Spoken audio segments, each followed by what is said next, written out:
Well, hello, folks, and welcome back to the Tennishead YouTube channel. I am your host, Stephen Boughton.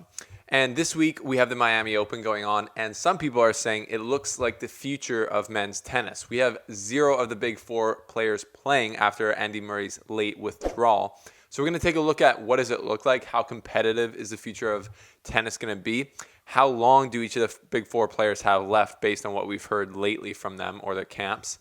And we're going to take a look at a bit of the drama surrounding the ATP, the PTPA at the top of men's tennis and see what is going on there. So this is Tennishead, and welcome to the show. Well, thanks for coming back, folks, and joining us. Make sure you hit the like button on this video and subscribe to the channel to not miss any updates. Also, you're going to want to click the link below and check out the Tennishead Virtual Club. Now, it's the #1 best virtual club in the world. You get a lot of perks like this amazing magazine. Got a few behind us with a couple goats on them. You also get a lot of other perks like a head-to-toe Asics tennis outfit. You can get access to lessons, video lessons from the likes of Boris Becker, among other benefits like that. So click the link below to check that out. And make sure you check out the tennishead.net because that is where all of these articles live that I'll be referencing in this video. Because there's a lot going on, obviously. We have the Miami Open happening, and like I said earlier, there is none of the big 4 there. Now, that's for many reasons, like we're going to get into at the end of this video. The prize money at this year's Miami Open is a lot less than it normally would be, especially for the finalists and the eventual champion.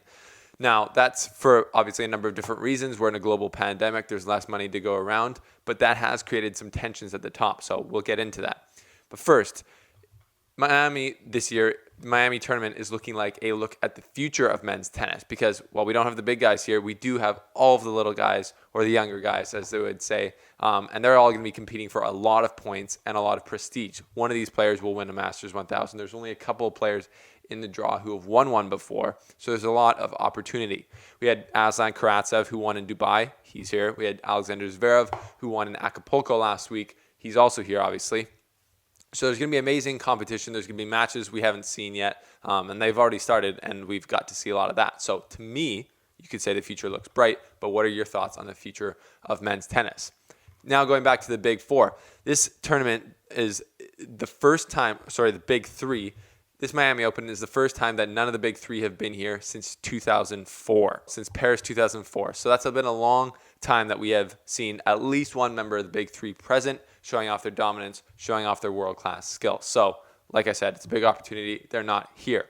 But how much longer do these players have? Because, it's all speculation at this point because we don't know the future. A lot of us thought that especially Federer and Nadal would have already retired at this point. Djokovic's dad has come out and said a lot of things lately, including, in quote, his career will last another year and a half, 2 up to 3 at most, when all possible achievement will be in his possession, end quote. So Djokovic's father is saying that he's got at least 2 or 3 more years in him, and that makes sense based on the way that Djokovic is playing, still the #1 player in the world. Andy Murray, he's been plagued by injury lately, and he came very close to retiring lately, but he still has hope for Wimbledon, saying, in quote, I want to be on the courts at Wimbledon and feeling like I have a chance of winning the event. I'm aware that that would be extremely tough, but I do genuinely believe that it's possible, end quote. Again, we're referencing these articles from tennishead.net. Check them out, the link's below, or just go to the website. So Andy Murray still thinks he has some juice left in him. Again, I don't think any of these top 4 players would be playing if they didn't believe that they could compete for majors still, because that is the ultimate goal in tennis.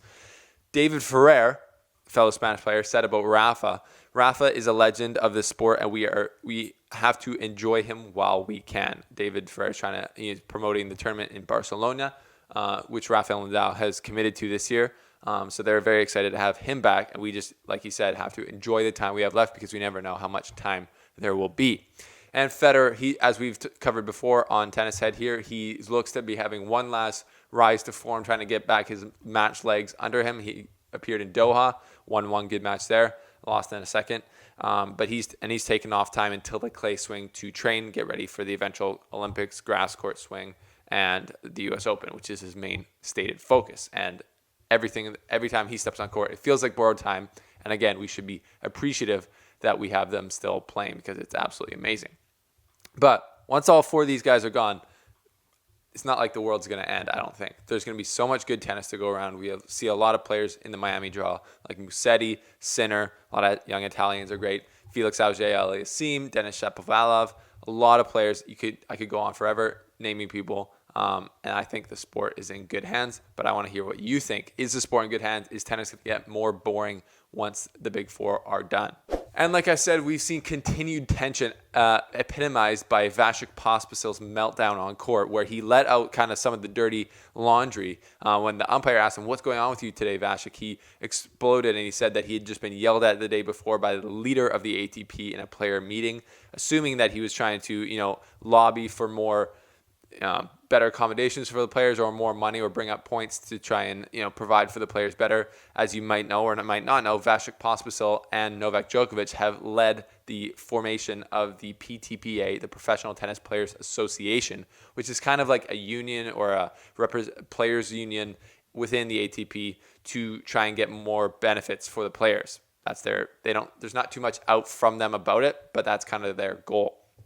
So obviously the ATP doesn't love having like a break-off kind of group form beneath them. And I'm assuming that this meeting between Andrea Gaudenzi, the ATP chairman, and Vasek Pospisil did not go well. I've heard from inside sources that it was very intense. And there's been a lot of tension because a lot of players feel that the ATP isn't giving enough of the money that's generated by the tennis to the players. In fact, tennis gives much less of a percentage to the players than other sports like golf, for example. So I think players are wanting more prize money, especially for the lower ranked players as they go through challengers and into the smaller ATP events.